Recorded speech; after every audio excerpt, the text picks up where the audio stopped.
आज यानी 17 मार्च जंतर मंतर पर मुस्लिम ऑर्गेनाइजेशंस, स्टूडेंट्स, दलित, आदिवासी, ओबीसीज, इन सब लोगों का एक पूरा जत्था पहुंचा हुआ है प्रोटेस्ट करने के लिए केंद्र सरकार की उस एक आने वाले बिल के लिए जिसे कहते हैं वक्फ अमेंडमेंट बिल। और इनका कहना है कि इस बिल के ज़रिए ये लगातार कोशिश कर रहे हैं कि देश के जो 25 करोड़ मुसलमान हैं, देश की जो 25 करोड़ की आबादी है, उनकी ज़मीन पर अपना कब्जा कर सके, हड़प सके। तो प्रोटेस्ट से पहले all India Muslim personal law board ने कहा कि इस विरोध प्रदर्शन में AIMPLB के साथ दूसरे कई मुस्लिम संगठन प्रदर्शन में शामिल होंगे, जंतर मंतर से संदेश देंगे कि मांगे नहीं मांगी तो आंदोलन करेंगे। बोर्ड ने कहा है कि मैजिस्ट्रेट को ज़्यादा अधिकार दे देंगे, ये कानून हमारे अधिकारों के खिलाफ है। Jamaat-e Islami, Jamiat Ulema Hind, All India Muslim personal law board, विपक्षी दलों के प्रतिनिधि विरोध प्रदर्शन में जंतर मंतर पर शामिल हो रहे हैं। JPC के सदस्यों को भी प्रदर्शन में शामिल होने के लिए न्योता भेजा गया है। उनका कहना है कि हम लगातार JPC को जाकर अपनी मांगों की बात कर चुके हैं, लेकिन कोई भी उसमें रास्ता निकल कर नहीं आ रहा है, कोई हमारी बात सुन नहीं रहा है। मैं आगे बढ़ूं और आपको समझाऊं कि आखिर वक्फ क्या होता है और इनका डर किस बात को लेकर है, उससे पहले बेहतर तरीके से ज़रा समझिए कि अब्दुल हफीज़ जो प्रेसिडेंट हैं students Islamic organisation SIO of India के, वो क्या बोल रहे हैं। वक्फ क्या है? वक्फ उस प्रॉपर्टी को कहा जाता है जिसे मुसलमान सवाब की नीयत से रिलीजियस, एजुकेशन या चैरिटेबल पर्पस के लिए डोनेट करते हैं। अब जब मुसलमान इस प्रॉपर्टी को अल्लाह के लिए डोनेट करते हैं तो ये प्रॉपर्टी अल्लाह की बन जाती है और मुसलमान उसके कस्टोडियन होते हैं। तो इस वक्फ के सिस्टम को अल्लाह के नबी सल्लल्लाहु अलैहि वसल्लम ने कायम फरमाया था। 2019 में ये हुकूमत CANRC का बिल लाती है। जिस तरीके से CANRC में कागज दिखाने की बात की गई, उसी तरीके से प्रॉपर्टी के लिए कागज दिखाने की बात की जा रही है। कहाँ से 300-400 साल कदीम इमारतों की कागज लाए जाएंगे? किस तरीके से हड़पने की कोशिश हो रही है। वहीं पर प्रॉपर्टीज को एम्पावर करने के लिए या तहफ़्फ़ुज़ देने के लिए नहीं लाया गया है, बल्कि इसके जरिए से इसको हड़पने के लिए, इसको इनकरेज करने के लिए स्टेट की जानिब से, हुकूमत की जानिब से कोशिश हो रही है। JPC ने इस बिल को तमाम कॉन्स्टिट्यूशनल और डेमोक्रेटिक मेथड्स को रोनते हुए इस बिल को पार्लियामेंट में पेश कर दिया और एक भी अमेंडमेंट अपोजिशन के मेंबर्स का कबूल नहीं किया। इसी को देखते हुए all India Muslim personal law board ने एक अहम ऐलान किया है कि वो 17 मार्च के दिन, मंडे के दिन, जंतर मंतर पर एक प्रोटेस्ट ऑर्गेनाइज की। लगातार इस तरह के टेम्पलेट्स आपको सोशल मीडिया पर देखने को मिल रहे होंगे। जंतर मंतर पर अगर आप प्रोटेस्ट में शामिल होने जा रहे हैं या फिर सिर्फ देखने ही जा रहे हैं, वहां पर भी इस तरह के टेम्पलेट्स दिखाई देंगे जिसमें लिखा है वक्फ अल्लाह की संपत्ति है, वक्फ के संरक्षक मुसलमान हैं। Owner of Waqf is Allah, custodian of Waqf is Muslim community. एक और टेम्पलेट देखने को मिल रहा है, एक और पोस्टर है जिसमें है लिखा हुआ कि tampering with Waqf is equal to tampering with constitution, defending Waqf is defending दीन, सेव वक्फ। इस तरह के आपको पोस्टर्स देखने को मिल रहे हैं। वहीं all India Muslim personal law board के उपाध्यक्ष का कहना है ये नया वक्फ संशोधन विधेयक वक्फ के लिए पहले से मौजूद कानूनी ढांचे को समाप्त करने के लिए प्रस्तुत किया गया है ताकि अल्पसंख्यकों के संवैधानिक अधिकारों को निशाना बनाया जा सके, जबकि संविधान में उन्हें अपने पूर्वजों की विरासत को संभालने और धार्मिक तौर पर प्रयोग करने की अनुमति प्रदान की गई है। इसलिए हम इस नए वक्फ संशोधन विधेयक का विरोध करते हैं और पूरा मुस्लिम समाज इसे कदाचित स्वीकार नहीं करेगा। तो आखिर वक्फ है क्या? इस बिल में ऐसी कौन सी बातें हैं जिसको लेकर ये पूरा समाज जो कि वहां पर जाकर प्रोटेस्ट कर रहा है उसे आपत्ति है, और उसके जवाब में सरकार का क्या कहना है? तो सबसे पहले समझिए कि आखिर वक्फ होता क्या है। ये देखिए, वक्फ जो है उसे आप एक इस्लामिक चैरिटेबल एंडोमेंट कह सकते हैं, जो कि दी जाती है, जो कि डोनेट करते हैं कई सारे मुसलमान, जिसमें कि लैंड है, प्रॉपर्टीज़ है, एसेट्स हैं और साथ ही इस तरह की चीज़ें जो कि समाज में फ़ायदा कर सके। तो उनका कहना है कि ये डोनेट की जाती है अल्लाह के नाम पर, तो ये ज़मीन उनकी है और इसको संरक्षित करने का और इसका संरक्षक जो है वो एक मुसलमान है। लेकिन यहाँ पर इस बिल के ज़रिए इनका आरोप ये है कि सरकार इस पूरे सिस्टम को चेंज करने की कोशिश कर रही है और वो इसे हड़पना चाहती है। मतलब अब ये ज़मीन अल्लाह की ना होकर सरकार की होगी, ऐसा आरोप इन लोगों का है। तो आखिर वक्फ के अमेंडमेंट बिल में क्या लिखा गया है? Waqf amendment bill aims to change how Waqf properties are managed in India. अभी तक भारत में वक्फ की जितनी भी जायदाद है, संपत्ति है, वो जिस तरह से चलाई जा रही थी, उसमें संशोधन किए गए हैं इस बिल द्वारा। कैसे? गवर्नमेंट जो है वो वक्फ लैंड को कंट्रोल करेगी। Decisions will no longer be in the hands of the Muslim. पहले ये था कि उसमें जो मेंबर्स होंगे वो मुसलमान होंगे, लेकिन इस बार इन्होंने जो इसमें संशोधन लाया है उसमें नॉन मुस्लिम्स भी उसके मेंबर हो सकते हैं। डिस्ट्रिक्ट कलेक्टर्स जो है वो ओनरशिप डिसाइड करेंगे। जितने भी जिलाधिकारी हैं वो सब किसकी ओनरशिप होगी इसका फैसला उनके अंडर होगा। वक्फ प्रॉपर्टीज जो हैं वो आराम से छीनी जा सकती हैं, ये आरोप है कि बिल में ऐसा कहा गया है, और इनका डर ये है कि इस तरह से वक्फ की जितनी भी संपत्ति है, प्रॉपर्टीज है, वो छीनी जा सकेगी और बहुत आसानी से। Non Muslims can be part of Waqf board. Waqf board के अब हिस्सा नॉन मुस्लिम, गैर मुस्लिम हो सकते हैं।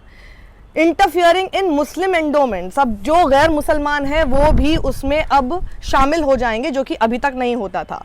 वक्फ properties can be removed if declared disputed. तो अगर किसी भी वक्फ प्रॉपर्टी को अगर ये डिक्लेयर कर दिया जाए कि ये डिस्प्यूटेड है, ये विवादित है, तो उससे क्या होगा? वो वक्फ के दायरे से ही हटाई जा सकती है। A legal loophole to seize Waqf land. और यहाँ पर सबसे ज़्यादा उनको डर है कि इस तरह से करके जब आपने ओनरशिप कौन डिसाइड करेगा, ये आपने जिलाधिकारियों के सामने डाल दिया। वक्फ बोर्ड के मेंबर कौन होंगे? जो मुसलमान ही नहीं, अब गैर मुस्लिम भी होंगे, जिसमें आप अपने लोगों को शामिल कर देंगे, और उसके बाद किसी को भी बस विवादित बोल दिया जाएगा और इस तरह से आप वक्फ की प्रॉपर्टीज लेना शुरू कर देंगे, छीनना शुरू कर देंगे। यहाँ पर इनको डर है। मुसलमानों को क्यों लगता है कि उनके लिए ये एक बहुत बड़ा थ्रेट है? It allows easy takeover of Waqf properties, जैसे कि मॉस्क हैं, मदरसा हैं, ग्रेवयार्ड है यानी कि शमशान, और साथ ही जो चैरिटीज होंगी वो सब गंवाई जा सकती हैं इस नए बिल के संशोधन की वजह से। गवर्नमेंट ही डिसाइड करेगी, सरकार ही डिसाइड करेगी कि आखिर वक्फ के साथ क्या होगा, और कोई मुस्लिम कम्युनिटी इस बात को डिसाइड नहीं करेगी। तो ये एक तरह से कोशिश है, ये एक तरह से कदम उठाए जा रहे हैं कि जो सोशल इंस्टीट्यूशंस हैं, जो रिलीजियस इंस्टीट्यूशंस हैं, उनको कमज़ोर किया जा सके। ये आरोप है जिसकी वजह से जंतर मंतर पर आपको प्रोटेस्ट होता हुआ नजर आ रहा है। वक्फ अमेंडमेंट बिल को ड्रैकोनियन मूव बताया जा रहा है, और वो ये कह रहे हैं कि हम इसको स्ट्रांगली कंडेम करते हैं, हम इसकी निंदा करते हैं। जो ये वक्फ का अमेंडमेंट बिल लाया जा रहा है, ये सेंट्रल गवर्नमेंट कोशिश कर रही है हमारे कॉन्स्टिट्यूशनल फ्रीडम पर हमला करने की, ऐसा इनका आरोप है। और वो कह रहे हैं कि वक्फ प्रॉपर्टीज में अब ये दखल अंदाजी करना शुरू कर देंगे, जो अभी तक इनहेरेंटली सिर्फ प्राइवेट और self acquired by Muslim community थी।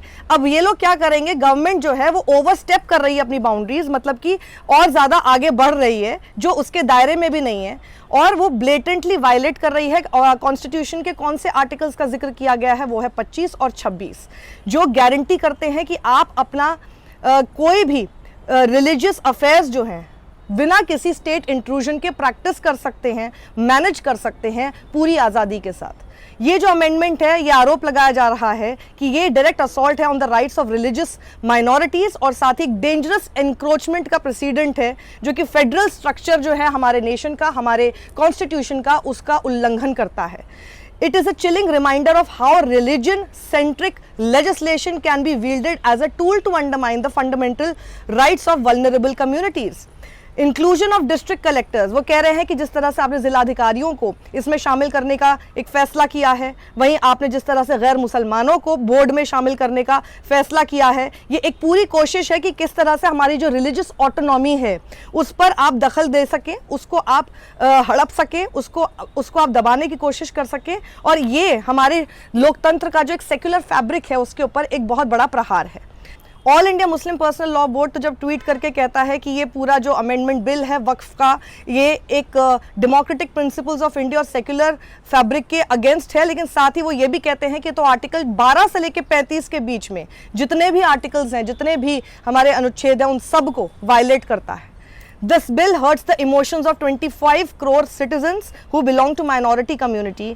हम इस बिल को completely रिजेक्ट करते हैं।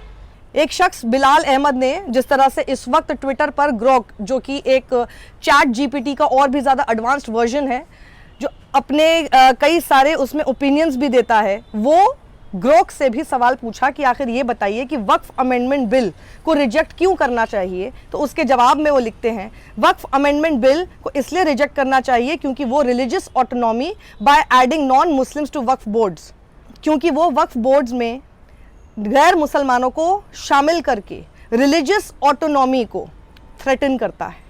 रिस्क ये भी है कि ट्रेडिशनल प्रॉपर्टीज़ जो हैं वो वक्फ बाय यूज़र के जो अंडर आती थी उससे हटा सकता है और उसकी वजह से वो प्रॉपर्टीज़ छीनी जा सकती हैं। इसमें गवर्नमेंट का कंट्रोल बहुत ज़्यादा बढ़ जाएगा और कई सारे डिस्क्रिमिनेटरी रूल्स इसमें शामिल कर दिए जाएंगे और ये आर्टिकल 14, आर्टिकल 25, आर्टिकल 26 इन सब को वायलेट करता हुआ भी दिखाई दे रहा है, जिससे कि काफ़ी अपोजिशन इस वक्त मुस्लिम ग्रुप्स जैसे कि AIMPLB की तरफ से दिखाई दे रहा है। अब ज़रा हम आ जाते हैं कि आखिर सरकार के नुमाइंदे इस पर क्या बोलते हुए नज़र आ रहे हैं। वक्फ JPC के चेयरमैन हैं और साथ ही BJP के MP है जगदम्बिका पाल। उनसे जब पूछा गया इन प्रोटेस्ट के बारे में तो उन्होंने कहा ये एक पॉलिटिकल प्रोटेस्ट है, ये जो पूरा कानून है ये अभी तक इंट्रोड्यूस ही नहीं किया गया है। हमने अभी तक 428 पेज की रिपोर्ट शामिल की है, सबमिट की है। अमेंडमेंट बिल जो है वो लाया जा चुका है, लेकिन उनको कुछ भी बोलना चाहिए अगर बिल पास हो जाए, यानी कि अगर वो कानून बन जाए। आखिर किस आधार पर AIMPLB, जमीयत उलेमाए हिंद, AIMIM और साथ ही अपोजिशन लीडर्स जंतर मंतर पर इकट्ठा हो रहे हैं? जो DM है is not going to be given the rights. जो डिस्ट्रिक्ट मैजिस्ट्रेट है, जैसा बोल रहे हैं जिलाधिकारी को ये सब राइट्स मिल जाएंगे, उनको ये सब राइट्स नहीं मिलेंगे। अगर किसी वक्फ प्रॉपर्टी के इर्द गिर्द कोई विवाद होगा तब DM के ऊपर कोई भी ऑफिशियल जैसे कि स्टेट सेक्रेटरी या फिर कमिश्नर उस पूरे मैटर में देखेगा, उस पूरे मैटर को समझने की कोशिश करेगा और फिर वो उसमें दखल देगा। The act is being improved, ये जो पूरा कानून है इसे तो बल्कि इम्प्रूव किया जा रहा है और ये लोग इस देश को गलत जानकारी के साथ भटकाने की कोशिश कर रहे हैं। कोई भी वक्फ की जितनी ज़मीन है उसको नहीं छीन रहा है, नहीं ले रहा है। कोई अगर वक्फ लैंड को बेच रहा है then it is people in the Waqf themselves. वो कह रहे हैं कि अगर कोई बल्कि उन जायदाद को, उन संपत्तियों को अगर बेच रहा है तो वो वक्फ में जितने लोग हैं वो वही खुद कर रहे हैं। अमेंडमेंट बिल, जो संशोधन बिल है, वो तो बल्कि रोक लगाएगा उन लोगों पर जो कि वक्फ के लैंड को बेचने की कोशिश करते हैं और ऐसा करके इस बिल के आने के बाद और इस बिल के कानून बनने से जो गरीब लोग हैं उनका फ़ायदा होगा। ये वक्फ के JPC चेयरमैन जगदम्बिका पाल का कहना है। वहीं BJP MP हैं संजय जायसवाल, उन्होंने कहा कि ये देश जो है वो कानून से चलेगा।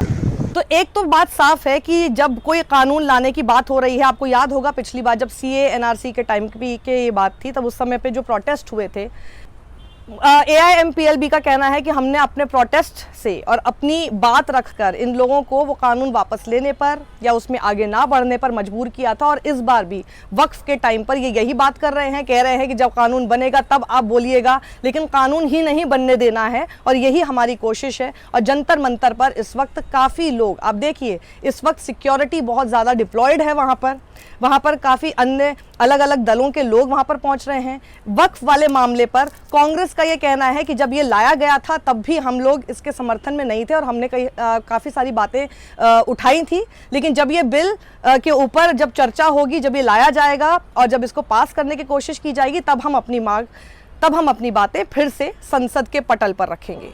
लेकिन वहाँ पर इस वक्त आप ज़रूर देख सकते हैं कि असदुद्दीन ओवैसी पहुँचे हुए हैं जंतर मंतर के प्रोटेस्ट पर। तो इस पूरे मामले पर आपकी क्या राय है, क्या लगता है आपको? क्या आपको लगता है कि वाकई ये वक्फ जो अमेंडमेंट बिल है ये अगर कानून बन गया तो ये वक्फ की जो प्रॉपर्टीज़ है उस पर गवर्नमेंट को और ज़्यादा कंट्रोल देगा और उससे वो टारगेट कर सकेंगे और काफ़ी सारी प्रॉपर्टीज़ को छीन सकेंगे जैसा कि माना जा रहा है? या फिर सरकार जैसा कि हर बार किसी भी प्रोटेस्ट से पहले बोलना शुरू कर देती है कि ये तो पॉलिटिकल प्रोटेस्ट है, ऐसा कहकर वो इस बार अपनी बात को मनवा पाएगी और इसे कानून बना पाएगी? राय अपनी कमेंट बॉक्स में ज़रूर दीजिएगा। सत्यमेव जयते।